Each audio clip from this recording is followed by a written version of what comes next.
السلام عليكم اعزائي المشاهدين محبي قناه عالم عصافير الكوكتيل. النهارده رجعت لكم بفيديو جديد وهو ازاي نقدر نمسك عصفور الكوكتيل بالطريقه الصحيحه وبشكل صحيح. والطريقه الصحيحه لمسكه عصفور الكوكتيل اوريها لكم دلوقتي حالا. وناخد بالنا يا جماعه ان عصفور الكوكتيل دوت عضته قويه جدا، فاللي مش عارف يمسكه بالطريقه دي يا ريت يكون موفر جوينتي، بس جوينتي يكون قوي عشان ما يتأذيش منه يعني او يتعور.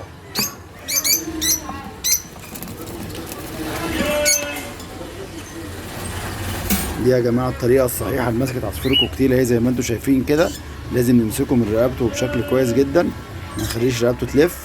تمام، نقدر نتحكم فيه براحتنا طبعا. يعني اللي عايز يبص على جناح، اللي عايز يبص على حاجه، مفيش مشكله يعني. دي كانت الطريقه الصحيحه يا جماعه لمسكه عصفور الكوكتيل. وادعمونا يا جماعه بلايك للصفحه، ودعمونا برضو بتعليقاتكم عشان يوصلكم كل جديد.